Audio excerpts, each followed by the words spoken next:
ప్రియ విశ్వాసులారా, ఈ ఉదయము మరొక పర్యాయం దేవుని ఉచిత కృపను బట్టి ఈ రీతిగా వాక్యము ధ్యానించుకునే భాగ్యం దేవుడిచ్చినారు. క్రమంగా ఆసక్తితో వాక్యం విన్న మీ అందరిని కూడా దేవుడు దీవించాలని కోరుకుంటున్నాను. ప్రార్థించుదాం. కనికరం గల ప్రభువా, ఈ ఉదయం వాక్యం ద్వారా మాట్లాడమని, మాలో ప్రతి ఒక్కరిని దర్శించమని యేసయ్య నామంలో ప్రార్థిస్తున్నాం తండ్రి. ఆమేన్. ప్రియ స్నేహితులారా, ఈ ఉదయము బబులోను నదుల యొద్ద కూర్చొని ఉన్నప్పుడు మేము యెరూషలేమును జ్ఞాపకం చేసుకొని, సియోను జ్ఞాపకం చేసుకొని, ఏడ్చితిమి అనే కీర్తనను ధ్యానించుకుంటా ఉన్నాం. 137వ కీర్తన చాలా ప్రాముఖ్యమైనటువంటి ఒక కీర్తన. అయితే తరచుగా ఇంగ్లీష్ పాటలు వినేటువంటి వారిలో ఈ పాట ఏదో క్లబ్ సాంగ్ లాగా అనిపిస్తది.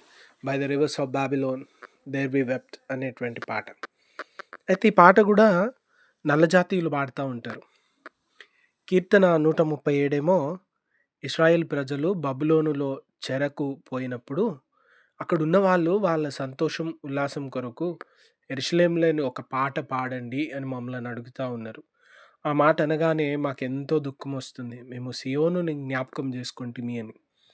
ఈ 2 సందర్భాలు గూడా అమెరికాలో నల్ల జాతీయులు పాడినటువంటి 'by the rivers of Babylon' మొట్టమొదటి కీర్తనల్లో ఇశ్రాయేల్ ప్రజలు చెరలో బబులోనులో ఉండగా పాడినటువంటి 2 పాటలు గూడా చెరగొని పోబడినటువంటి వారు, ఎన్స్లేవ్డ్ పీపుల్, క్యాప్టివ్ పీపుల్. వారి దేశం నుండి, వారి సంస్కృతి నుండి, వారి భాష నుండి, వారి స్వేచ్ఛా జీవితం నుండి తీసుకొని వెళ్ళి ఇంకొక చోట చెరలో, బానిసత్వంలో, పనులలో, కాడి కింద ఉన్నప్పుడు అక్కడి ఉల్లాసపు పాట పాడమన్నప్పుడు వారి హృదయము దుఃఖంతో నిండిపోయింది.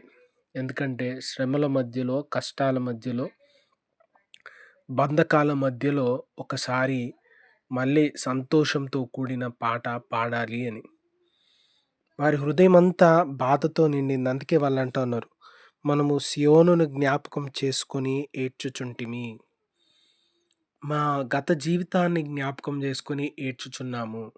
అక్కడున్న కష్టాన్ని జ్ఞాపకం చేసుకొని ఏడ్చుచున్నాము.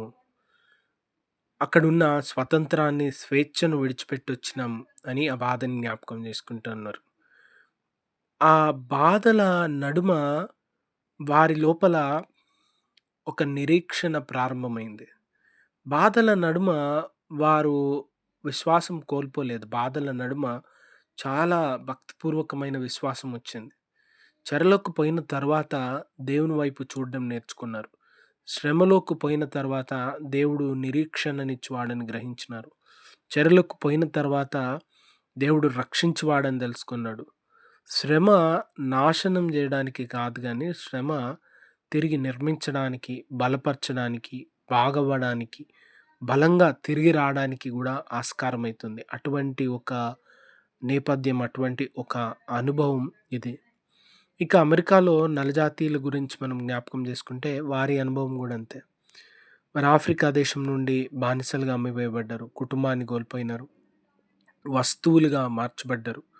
కఠినమైన, భయంకరమైనటువంటి పనులలో పనిచేసినారు.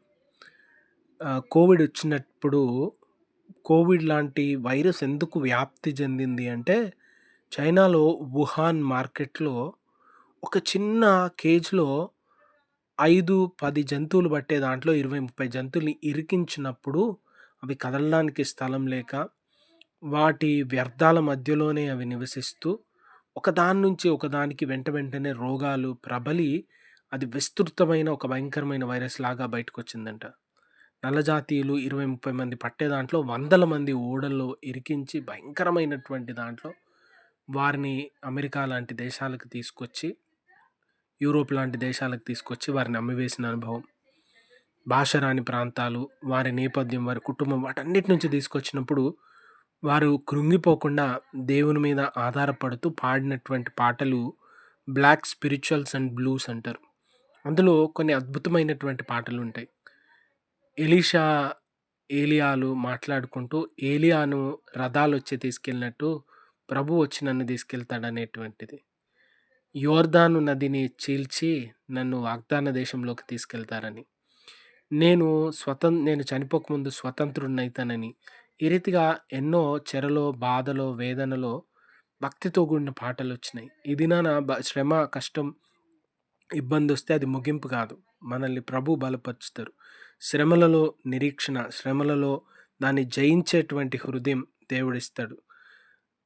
బబులోను నదుల దగ్గర సియోన్ని జ్ఞాపకం చేసుకున్నట్టు ప్రభు వైపు చూస్తే కృప దేవుడు దయచేయును గాక. ఆమేన్.